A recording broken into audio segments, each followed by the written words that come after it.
Okay, so I think I'm live on both platforms. Hi, I'm Rachel, teacher, healer, author, and modern mystic. Just straighten my camera for Facebook. Right, so this evening I am doing my divine channeled message. So those of you who are used to me popping up on your feed on a Friday evening, this evening I am doing some direct channeling. And what channeling means is I am literally allowing a spirit to talk through me.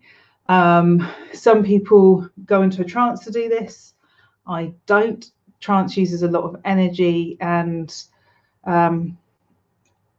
my aim is to always allow my ego to step to one side so that it's not interfering with the message that comes through.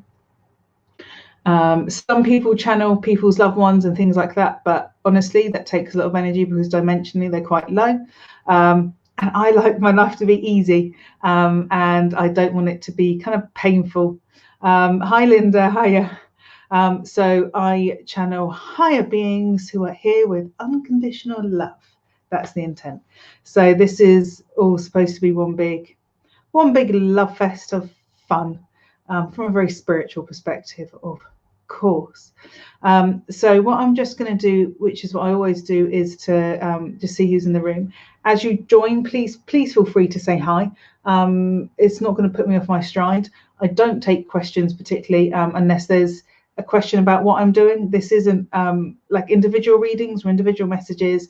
This is for the mass. This is for the majority. So what I'd really like to hear about, hello Christine, what I'd really like to hear about is if these messages resonate with you, if they pick up on things that are going on with you, etc. I don't know who I'm going to get through or what I'm going to get through. So I have no idea. Hi, Debbie. So just, like I said, say hi. If you've got any comments, please feel free to comment. These messages, the intention and what they generally tend to be, picks up on what's going on around us all at the moment. So I'm sure that you're going to find that it resonates. Emma, she's just popped on at the right time. Yay. Hi, Viv. Hello lovelies. Wow, busy Friday evening. Beautiful. That's because none of us can go out anymore. So my luck, my joy picking up on that. Okay, so I'm just going to see who's here. And I'm pretty sure I've actually got the leprechaun with me. So when I talk about the leprechaun, he isn't some short little like green thing on the front of the Lucky Charms packet. He's a really strong, balanced masculine figure. And I've got a leprechaun that I work with regularly. Although he's fun, he also is quiet and strong at the same time. Support. Okay, so he's come to talk about support. Hi, Steph. Hi, Nahid. Okay. Luck, joy, and life. Luck and joy are life. Okay, luck and joy are life. There is no better way to live than to live with the intention that everything will be simple and pure. But what about joy? What about joy? When did we forget that life wasn't serious? When did we forget that we weren't in a play? When did we start to believe that all of this was real? Don't forget the matrix you live in. The matrix makes it impossible to leave, yet improbable insights will happen. When we connect into ourselves and when we connect into the stratosphere, we feel into each other's love and joy and pain. And all of these are glorious and human, but it's not serious. It's not heavy. It's not cumbersome. Who told you that your gift was cumbersome? Who told you that your connection was heavy? Who told you that to feel was so awful? Who taught you that? Where did that belief come from? Let it go. Let it go now. There is nothing in this world which can hurt you apart from your own mindset. Yes, pain is painful, But when we don't release it, when we hold on to it, it is like a dagger in our hands. We told you that pain was something to hold on to. Release it. Release it through joy. Release it through anguish and tears. But most of all, live, talk, commune. There is nothing left here to do but to live. Remind yourselves of that. Luck does not come from pot of gold. Your pot of gold is you and your pathway back to yourself.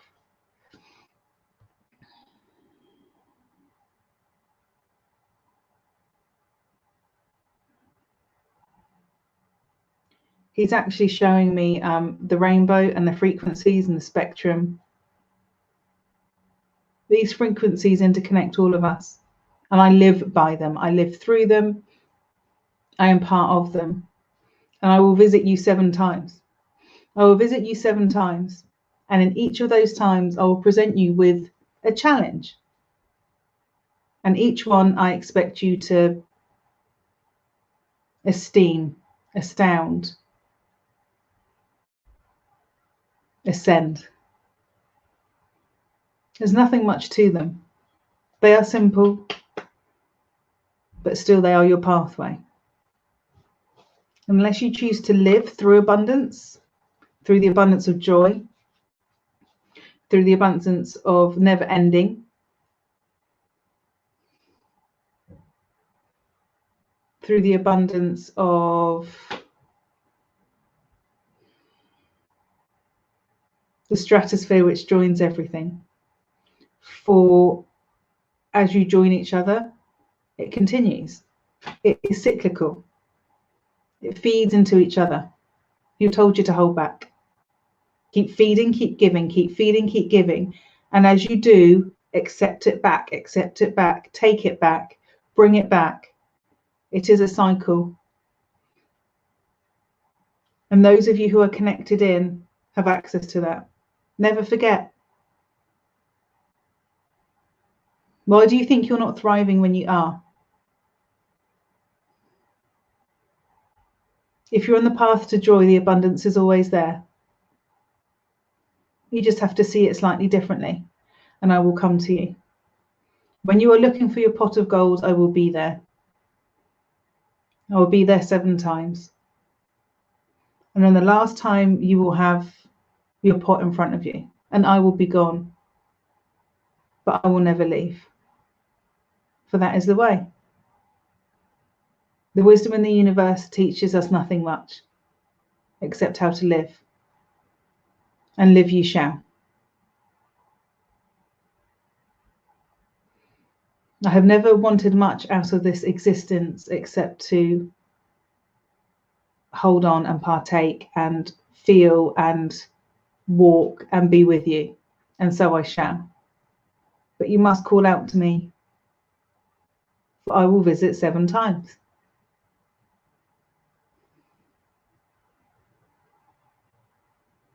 And when my time is over, that will be the end of man. There will be no more. I will be here as long as you are here, helping and tending and laughing and washing and cleaning and experiencing. Experience the joy the most, and I will lead you to your pathway.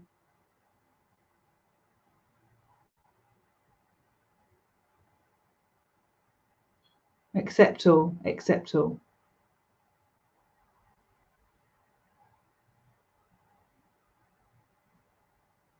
Life is for living, and never let anyone tell you anything different. I have been here now, and now I shall go. Trilly, trillu, very funny. As an half Irish person, he thinks it's very funny to actually do some of that. He's gone. For me, the leprechaun very much always has allowed us to find our pot of gold, our abundance, in whatever way that looks for us. And don't forget that abundance absolutely is physical and absolutely is material and includes money and material things. And what he was just showing me was we're all connected into a higher matrix. And if we carry on feeling fear, if we carry on feeling heaviness, if it carries on feeling like a burden, we're not tuned into it in the right way. And we need to be tuned in via the main 7 chakras, via those spectrum of colors. And what he's showing me is that they connect into the matrix of the planet, and through that matrix we experience other people's joy. It doesn't have to feel heavy if we're connecting in at the right level. If it feels heavy,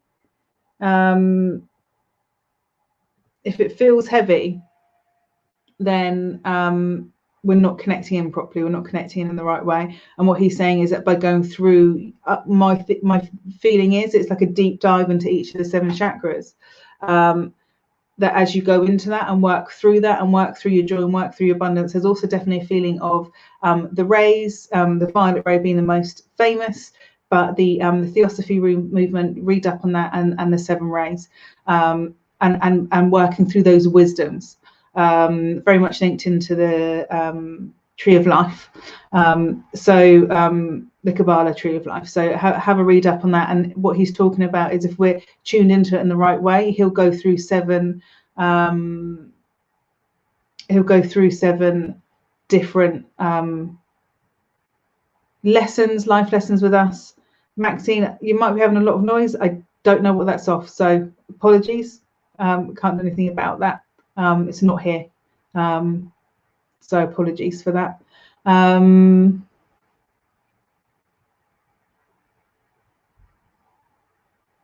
what he's actually shown me is that he works very closely with Metatron, and Metatron obviously is the architect of the universe. He has built the energetic matrix of the whole universe. And what he's shown me is that he works very closely with Metatron. But because he's a very grounded figure, the Leprechaun, he's actually here to bring us material abundance. And if anyone has read any of my recent blogs, then this is the time for you to for the meek to inherit the earth. You know, money is fed up of being used and abused by the rich, by assholes, basically. Money wants to be used by good people for good things. So start accepting that goodness into your life. So be open to accepting, or be open to accepting, be open to letting go of the pain, and be open to receiving joy. So he's talking about focusing on the joy, and if you're not focusing on the joy, there's probably some healing around fear that you still need to do if you're still struggling with focusing on joy.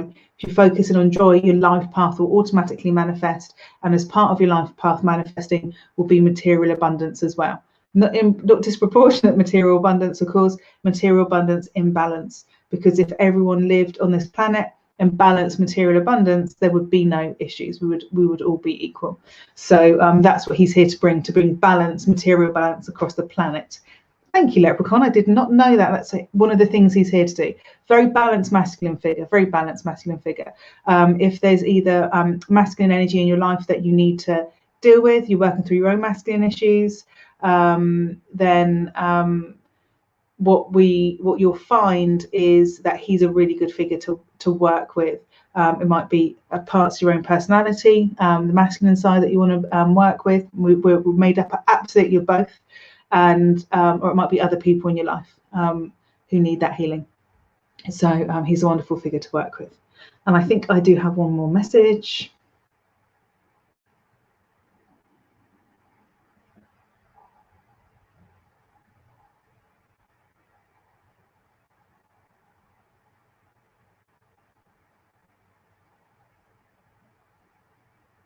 Okay, I'm just waiting for it to come in.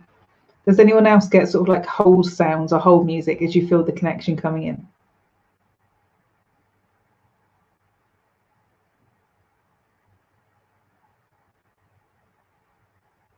Okay, I've got somebody talking to me in a different language.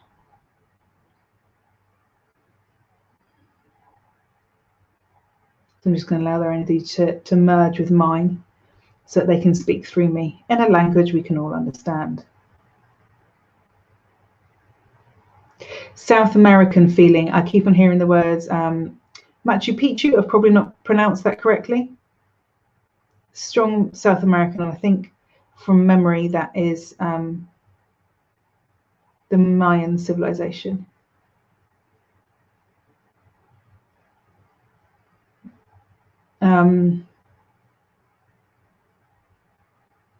I can see I've got a gentleman with me who's got long hair. My feeling is he is got a nomadic feeling. He doesn't feel like a priest in a temple, but he's a holy person nonetheless. And I would think he's passed like several hundred years ago. He comes in on a guide vibration, rather than some of the higher god or goddess or angelic being vibration. He comes in on a guide vibration, which is why it took me so long to link into him, because I've had to change my vibration in order to match his. He's just said blessings upon you. There is gold twisted in his hair and feathers twisted in his hair, not loads, just the odd piece, but long hair, almost kind of shaved at the sides, and long, with a fringe, and the beads and things are down the side. And he stood in a deserted city. He stood in a deserted city.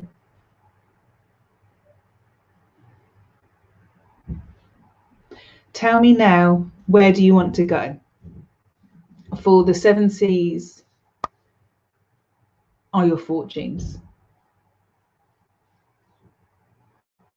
There has always been times when the water has ebbed and flowed, but now is the time to reach out again. When the water flows, it leaves us, and it leads us to pastures new.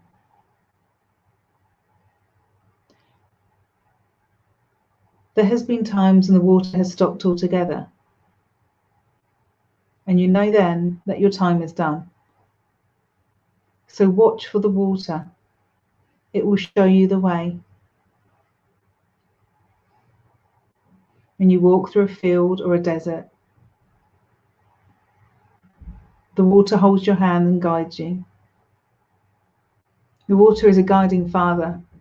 He leads us to abundance, an oasis, and destiny. For there is much to be found at a pool. As the pool collects the water, we will go there. We will sing our sorrows into it, and we will wash away the sin. For there have been times when I have cried a pool. I have cried a pool of tears for all men, and I will do again and again, for that is who I am. I cry for the living and I cry for the dead.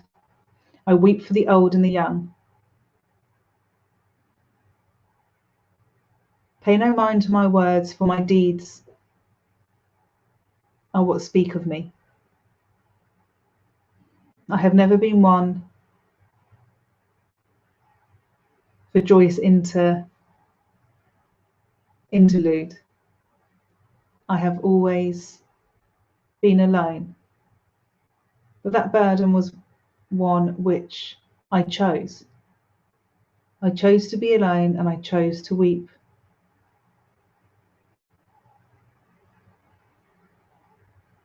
For thine is the kingdom, and the power and the glory comes to those who weep.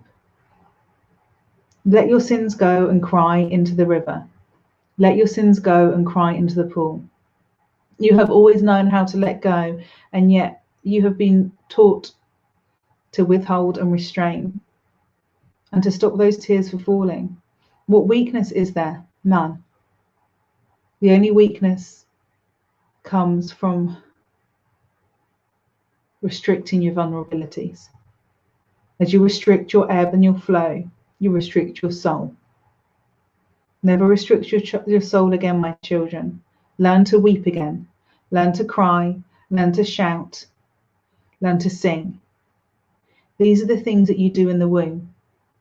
And when you were born from water, you explode into the world in blood and sweat and tears. And you wail and weep and moan and groan. This is what you come from.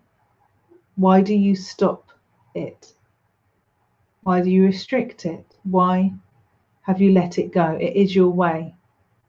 Connect back into your soul through tears. Connect back into your soul through song.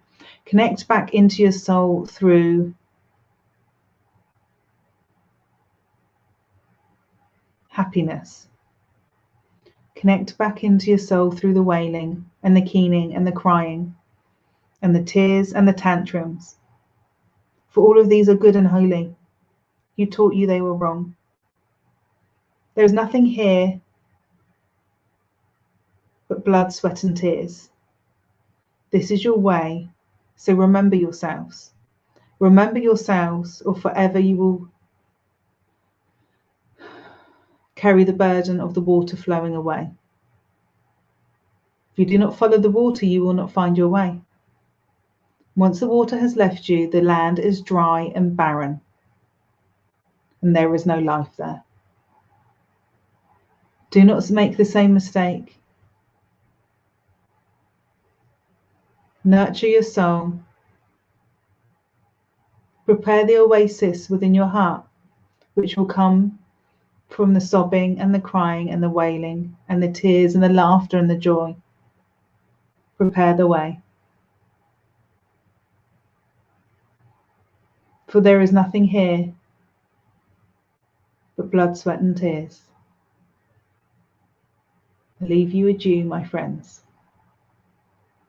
What he's still very much with me, even though he stopped talking. Those of you who know the work that I do with the Banshee, it's very much about connection into crying and connection into our natural ways of healing. And if anyone watched the live last Friday with Sabine, we spoke about the tremoring and that coming through and healing. I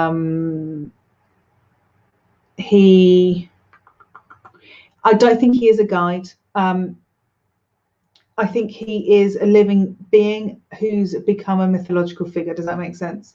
And his energy isn't as big because he's currently not recognized. I think he's somebody who would have been part of the Mayan civilization. And I think that he is somebody, or I think the Mayan as opposed to the Incan, although I know the areas cross over and I can't quite place it. But he, there's a lot of red in his clothing. That's relevant apparently. And there is gold. And I'm pretty sure he's Mayan. But he would have been revered by the Incans as well. Okay, thank you. Okay, thank you.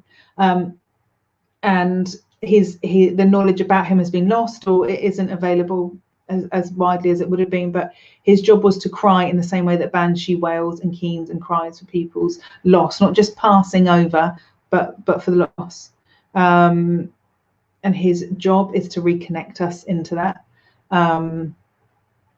part of ourselves. And get us to remember. What he's showing me is that we make ourselves sterile and we make ourselves barren by not embracing those parts of ourselves. The more we restrict our crying, the more we restrict that, the more we actually create a barren place within ourselves. The more we connect into those basic parts of our emotions, which might be shouting because we're annoyed, which might be crying, or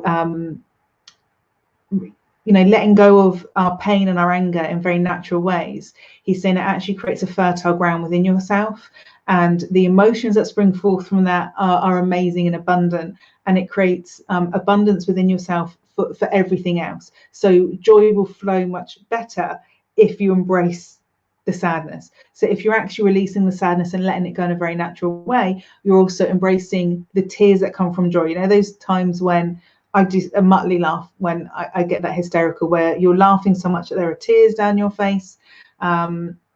That's what he's connecting us into, is that you're not going to get any of it. If you restrict it, you're not going to get any of it at all.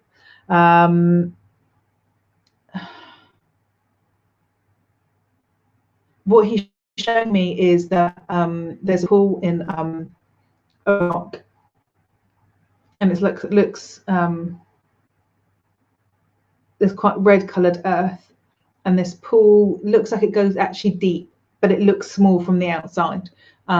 And he would go there to weep for his community and to weep for others. And I think people would then, after his passing, go to this sacred place, to the sacred pool.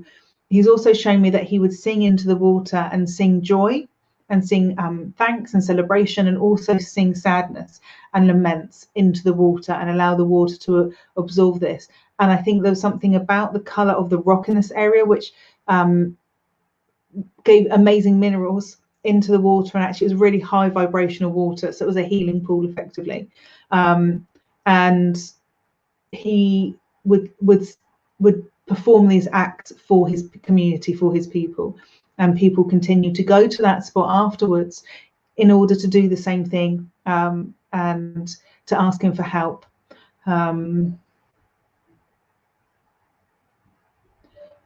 But you change the vibration of the water when you sing at it, when you sing into it. And singing into water is a very traditional thing. When you change the vibration of the water, it can be used for healing different purposes. And if you're singing laments, it would then be very good for pain and sorrow and loss. If you're singing joy, you would then be able to use that water afterwards for blessings and for raising vibrations. And healing must come in two parts: letting go and bringing it in. If you're being positive but you've not let go of any of the crap, it's never ever going to work. You must let go of what you need to get go of, heal what you need to heal in order to bring the joy in. That's something that I've always known. Whenever I've done healing work, it's always been the two phase. When you take out, you don't leave a space, you always fill it back in. But you can't put something into a space that's filled up with junk, that's filled up with rubbish. You've got to remove the rubbish. So there's no point in people trying to use the law of attraction, trying to manifest their life, if they haven't done the healing behind it. It just won't work in the right way. He's wonderful. I'm gonna be googling him. Last time I did this as well, I had a Kiko, a Japanese butterfly, spirit of the dead. So she was a new figure for me, and I need to Google this guy and find out his name, because the way that I work is I've got to have the words in my head, in my brain somewhere for them to pick out, for me to speak. If I don't know the words, I can't speak them. So I don't know his name. He just kept on saying to me, Machu Picchu, which is probably the only Mayan thing that I know. Thank you, Christine. It is Machu Picchu. Thank you, Christine, for that. It was really, really nice. Like, it's so interesting, the different vibrations, and he was very different to the leprechaun. Very peaceful. He reminds me of the first guide that I had, actually. A real quietness and fatherliness, if that makes sense. And even though he said he took on the burden of being alone, there was no displeasure in that. He enjoyed that life. He enjoyed it. Sounds like a really strong heal that you needed to do, and some stuff you needed to let go of, Elaine. Thank you, Linda. Thank you, everyone, for watching. Thank you for watching on Instagram. Thank you for watching on Facebook. Coming up next Friday, I will have healing. So please, Christine said, thank you for sharing your gift. You're welcome. I love doing it. I love doing these evenings. Yeah, working on letting go. Yeah, it's an ongoing thing, isn't it? It is an ongoing thing. Thank you. Thank you, Emma. Next Friday, I will have healing service. So if you're watching live or on catch up either tonight or next week, then come along. It'll be personal healing. And I will probably announce this week what it's going to be about. I'll feel into it and see what they want me to do. Coming up workshop wise, I have a candle magic workshop. So a lot of this evening has been about manifestation, and the way that I work is focusing on the emotional future that you want to create, and your actual real world pathway will come as part of connecting into the emotional future you want to connect. So it's using your emotions, which is the energy we work with every day, in order to bring through the life path that you want to create off the back of it. And I find that a really, really effective way of working. Thank you. The work in the water, says Viv. Is that why we sing in the shower? Yes, it is. It is absolutely why we sing in the shower. I would the showers are really energizing. I don't know if any of you guys get it as well, but I often get a lot of information through because the energy is flowing, and it's flowing through you. And especially if you've got high vibrational water, we've just had a water filter fitted on the whole house, so the water's really nice that comes in now, and it's energetically really cleansing as well as physically really cleansing, but also it's flowing energy. So for me, I always find, thanks, Steph. I always find the shower great for cleansing and great for getting information through. Right, okay, I'm going. Thank you so much for joining me. If you did want to do the candle manifestation, most